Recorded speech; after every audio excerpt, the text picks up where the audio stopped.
Bonjour à toutes et bonjour à tous, ravi comme chaque lundi de débuter la semaine en votre compagnie. L'Afrique sur le toit du monde, un pays africain a soulevé la Coupe du Monde. La Coupe du Monde des moins de 20 ans, certes, mais une Coupe du Monde tout de même. Le Maroc s'est imposé en finale face à l'Argentine, un succès taille patron, la confirmation d'un long et bon travail de fond, alors que chez les grands, la CAN à la maison approche. Anatomie de ce nouveau succès marocain avec un amoureux, pas que du Maroc, de l'Afrique en général, Franck Simon. Bonjour Franck. Bonjour Monsieur Hugo, bonjour à tous. Jean-Philippe Bouchard, un autre ami de Radio Foot avec nous également. Bonjour Jean-Philippe. Bonjour Hugo, bonjour à tous. Ça me reste un petit peu dans la bouche. Bonjour Salim Bongali. Bonjour Hugo, bonjour à toutes et à tous. Alors vous êtes un peu le baroudeur aujourd'hui. De retour de Munich, vous avez assisté à la nouvelle démonstration de force du Bayern et d'Harry Kane. Vous avez envie d'insister sur ce point. Démonstration de force face à un rival qui n'en sera finalement pas vraiment cette saison. Il n'y en aura pas beaucoup pour le Bayern. C'est mon instinct qui parle. En l'occurrence, là, c'était le Borussia Dortmund. On va revenir sur le classiqueur avec vous. Retour aussi sur la victoire de Manchester United à Liverpool. Alors, c'est une grande affiche. C'est beaucoup moins du classique de voir United s'imposer à Liverpool. Liverpool dans le dur. Manchester United qui revient d'un peu nulle part grâce notamment à son attaquant camerounais Mbeumo, Brian de son prénom. Dans nos coulisses à nous, rien ne se passe sans l'aide précieuse de Pierrot Guérin, le préparateur, et de Laurent Salerno, le réalisateur. Merci à eux. Et c'est du classique quand ils font du bon travail. Radio Foot, c'est parti. Coup d'envoi de cette formidable finale de Coupe du Monde du vin. L'Argentine face au Maroc qui est l'invité surprise. Zabiri le meilleur buteur du Maroc dans cette Coupe du Monde. Ah, c'est magnifique, c'est magnifique. Doublé de Yassir Zabiri, le Maroc mène 2-0 face à l'Argentine.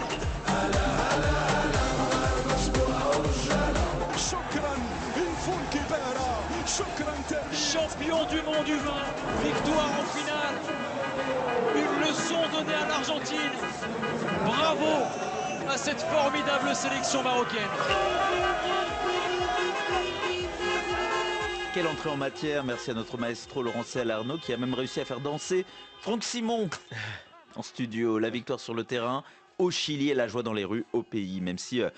on le rappelle pour la jeunesse, la Gen Z, la Gen Z marocaine, le pain et les jeux ne suffisent pas. D'un point de vue strictement footballistique, la réussite du Maroc, elle est incontestable. Et le nouveau chapitre, non des moindres, s'est écrit hier. Un succès en Coupe du Monde, 2-0 en finale contre l'Argentine, grâce notamment au meilleur joueur du tournoi, qu'on a entendu juste avant le coup d'envoi de Radio Foot, Othman Mahama.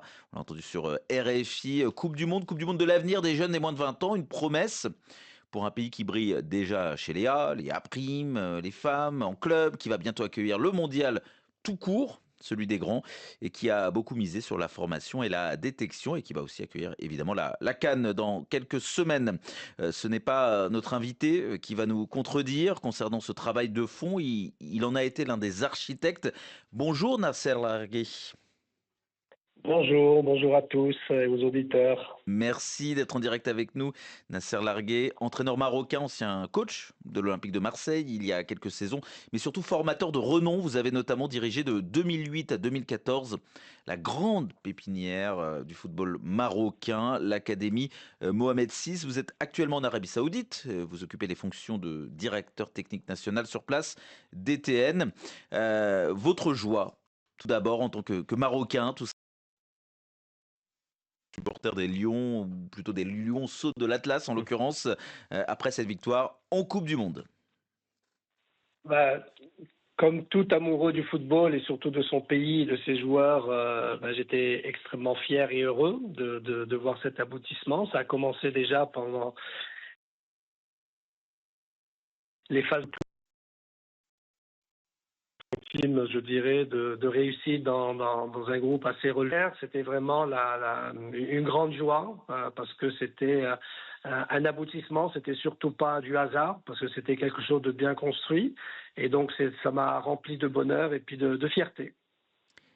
Je disais que vous aviez participé au travail de fond qui a peut-être, et j'en suis même assez certain, mener à ce type de réussite. Vous avez travaillé sur la formation marocaine. Elle est avec la détection, parce qu'il y a aussi des binationaux dans cette équipe des moins de 20 ans. C'est ce travail de fond qui est à l'origine de ce succès et de tous les succès. Je les ai énumérés. La liste n'est pas exhaustive du football marocain. La réussite, elle s'explique d'abord par une idée exceptionnelle de Sa Majesté le Roi Mohamed VI, qui a eu l'idée, en voyant que notre football était un petit peu en retard, même en Afrique. On se qualifiait plus à la Coupe du Monde, on passait plus le deuxième tour de la Coupe d'Afrique. Nos clubs, malheureusement, même dans les Champions League, étaient sortis dès les premiers tours. Et donc, il a été décidé au Maroc de faire une expérimentation avec un centre de formation modèle. J'ai eu l'honneur et aussi la surprise d'être choisi. C'est vrai que j'avais 25 ans d'expérience en France, donc j'ai été choisi pour la construction de l'académie, plus le recrutement des jeunes. Donc j'ai profité des 2 années de construction pour aller chercher des joueurs partout dans le Maroc. Et on a commencé en 2009 la première promotion avec à peu près 37 joueurs pour arriver au bout d'un an à 87. Et donc on a mis la formation au centre des projets sportifs et notamment de l'académie. Beaucoup de gens l'a critiqué parce que c'est vrai que c'était le début et on sait très bien que la formation, ça demande du temps, c'est du long terme.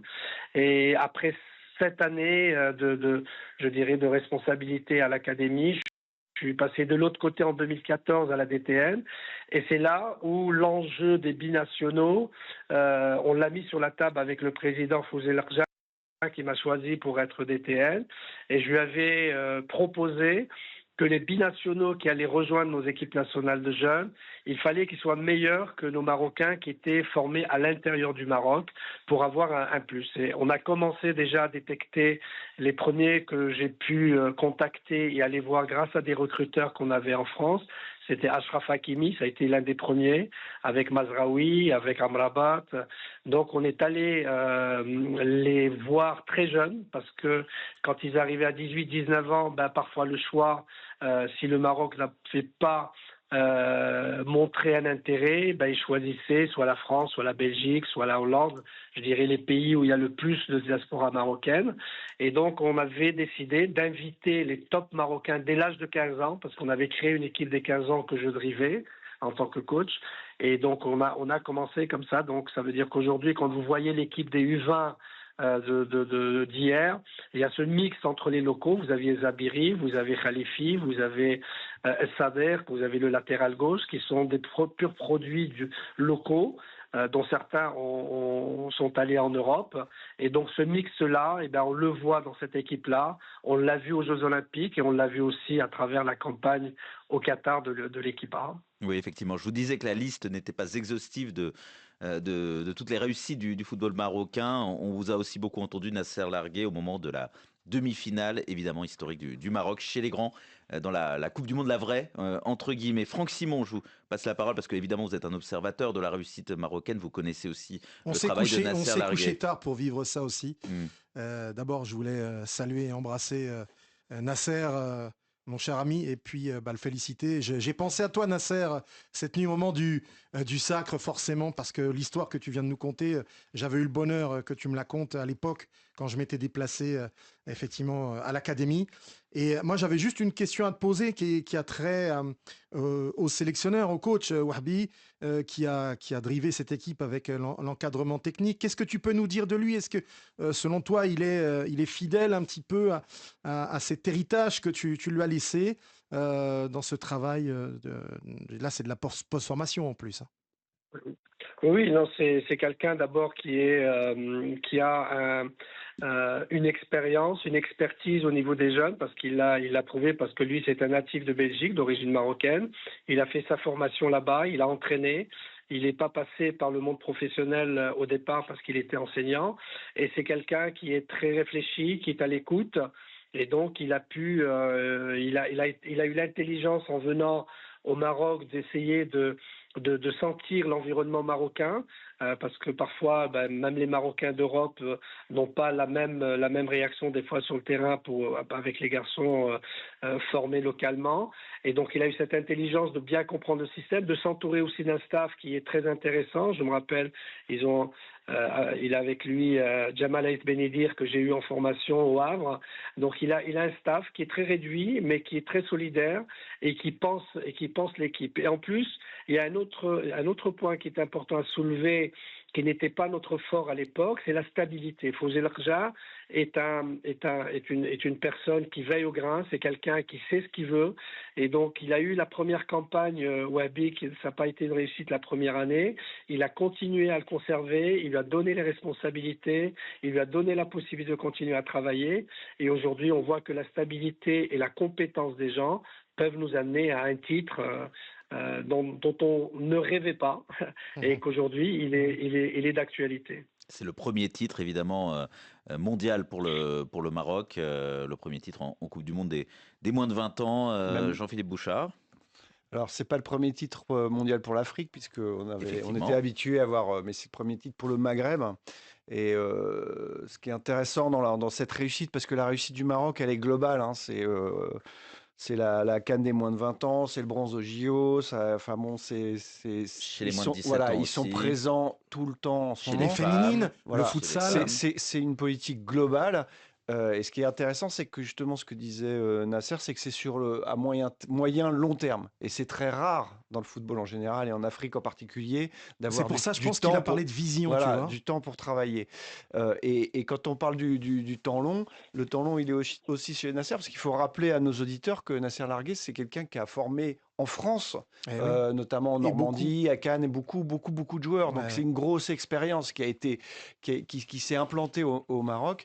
Et moi, ce que j'ai envie de vous poser comme question, c'est Nasser, c'est est-ce que le modèle qui a fait école là maintenant, c'est une vraie réussite globale, le Maroc, est-ce que c'est ce qu'on vous demande de faire en Arabie Saoudite avec une perspective qui est 2030, 2034? Est-ce que c'est de dupliquer ce modèle-là? Alors, franchement, pour essayer de faire du copier-coller, il ne faut pas, parce que j'ai essayé de faire du copier-coller de tout ce que j'ai connu en France quand je suis arrivé à l'académie. Et je me suis aperçu que je commettais une erreur, même si c'était mon propre pays, parce que les jeunes sont différents, les jeunes pensent différemment. Il a fallu que je réadapte ma méthodologie. Ici en Arabie Saoudite, ce que j'ai pu vivre, sans oublier rendre un hommage à feu Jean-Pierre Molland, qui m'a appris le métier de directeur technique national. J'essaie ils ont une vision, j'essaie de leur proposer une stratégie dans laquelle il y a le développement du football à travers la masse, qu'ils appellent ici le grassroots. Il y a développer des entraîneurs de haut niveau, parce que vous savez très bien qu'en Arabie Saoudite, il y a beaucoup de grands entraîneurs qui viennent entraîner dans les clubs majeurs. Et donc, il n'y a pas beaucoup de place ni pour les joueurs, ni pour les entraîneurs dans les grandes équipes. Donc, il faut trouver des alternatives. C'est pour ça qu'on a créé des championnats dans chaque année d'âge pour laisser les joueurs pratiquer et aussi former des entraîneurs de haut niveau. Donc, on a eu un partenariat avec la Fédération française de football pour nous amener son expertise sur les licences pro, la licence youth, la préparation physique, gardien de but, etc. Donc, effectivement, ce que j'ai vécu au Maroc, on essaie je parle de l'architecture que l'on a mis au Maroc, et puis cette idée de travailler sur du long terme, c'est ce qu'on essaie de faire ici en Arabie Saoudite. En tout cas, c'est une sacrée séquence pour le football dans le monde arabe, puisqu'on a eu la première Coupe du Monde dans le monde arabe avec un pays arabe qui arrive donc en demi-finale, le Maroc. Il y aura la Coupe du Monde au Maroc en 2030. Il y aura probablement une Coupe du Monde en Arabie Saoudite. Et Nasser Largué, vous êtes un peu un trait d'union. Et il y a aussi une CAN au Maroc qui arrive. Il va peut-être falloir aussi valider pour pas que ce tableau il soit un petit peu assombri par un échec de la sélection A lors des échéances énormes qui arrivent sur les prochains mois ou les prochaines années, Salim Manghali. Ah, c'est un fait, c'est sûr que le Maroc est tellement attendu, l'équipe nationale A en tout cas, après évidemment ce qui s'est passé lors de la Coupe du Monde 2022. Je compléterai d'ailleurs rapidement, vous avez évoqué toutes ces performances. Il y a Berkane aussi qui a récemment gagné la Coupe de la Confédération, c'est pas anodin, qui malheureusement, mais je voulais pas fâcher, a perdu la Super Coupe de la CAF face au Pyramids ce week-end. Mais tout de même, voilà, c'était il y a pas si longtemps tout de même cette compétition aussi. Mais c'est vrai que le Maroc est tellement attendu, avec des joueurs qui sont attendus. Il a été évoqué il y a quelques instants par Nasser Largué, Achraf Hakimi. On a vu parlait son de Ballon classement, d'Or évidemment. à un moment donné pour lui. Exactement, et il aurait sans doute pas été très très loin. 6e, Ouais, on c'est est presque d'accord. pas assez élevé c'est pour pas, lui. ouais. C'est encore un autre débat. Mais quand on voit tous ces joueurs, quand on voit ce Maroc presque à point, j'ai envie de dire à maturité au final, on se dit que chez lui, après ce qui s'est passé il y a 3 ans, c'est le moment idéal pour la gagner à la maison. Est-ce qu'il n'y a pas, justement, paradoxalement, un piège, un danger, Nasser Largué? Et je vous laisse, après cette dernière question, un petit peu épineuse, est-ce que là, il y a un impératif de victoire, ne serait-ce qu'à la CAN, à la maison, dans quelques semaines, quelques mois? Oui, je pense qu'il faut être ambitieux. Il faut avoir le courage, je dirais, en guillemets, de ses ambitions. Aujourd'hui, le Maroc a montré sa capacité de gagner des compétitions, d'aller le plus loin possible. On l'a vu à la Coupe du Monde, on l'a vu au CHAN, on l'a vu aux Jeux Olympiques, on l'a vu avec les U20. Donc aujourd'hui, il y a une culture de la gagne, il y a une culture de la compétition. On a aussi vu, que ce soit aux Jeux Olympiques et à la Coupe du Monde au Qatar, l'impact du public. Le public va être à domicile. Les terrains, c'est des terrains qui sont proches de ce que beaucoup d'entre eux vivent en Europe, parce que c'est vrai, et Franck Simon peut souligner ça. C'est vrai que quand parfois les équipes nationales maghrébines, quand elles vont dans des compétitions dans les pays subsahariens, il y a des problèmes d'expression des joueurs. Et je pense qu'aujourd'hui, ils sont à domicile, ils sont sur des équipements qui sont exceptionnels. Là aussi, il ne faut pas l'oublier, la réussite du Maroc vient aussi par les infrastructures, les installations. Ils seront supportés. Moi, j'essaie d'avoir des places pour la Coupe d'Afrique, c'est impossible. C'est déjà parti. Tous les matchs de l'équipe de Maroc, j'en ai pas une. Donc, c'est la preuve qu'il va y avoir un 12e homme qui va les porter. La seule chose qui est importante, c'est qu'ils ne soient pas inhibés par le contexte et la pression, mais ils ont toutes les armes. Walid sait ce qu'il fait. Walid a le choix. Il a, je crois, aujourd'hui de quoi faire peut-être deux belles équipes nationales. Walid Regragui, le sélectionneur des Lions de l'Atlas. Merci beaucoup Nasser Largué d'avoir été en direct dans Radio Foot pour revenir sur le succès des Lionceaux de l'Atlas à l'issue de la Coupe du Monde des moins de 20 ans au Chili. Il est trop modeste Nasser Largué, donc je le laisse raccrocher tranquillement, mais vous allez faire son éloge, personnage majeur peut-être du foot africain sur ces dernières années. Oui, je trouve en plus méconnu, finalement. Alors toi tu en as parlé, Jean-Philippe, tout ce qu'il a pu apporter en termes de formation. Un passage à l'OM, là c'est vraiment là qu'il a pris la lumière, mais c'était peut-être pas dans un rôle. Il était plutôt arrivé comme formateur, puis intérimaire, mais je crois que dans sa philosophie, ce qui l'intéresse, c'est la formation. Toujours, et le développement. depuis des décennies. On a l'impression une dimension. Il y revient toujours, même si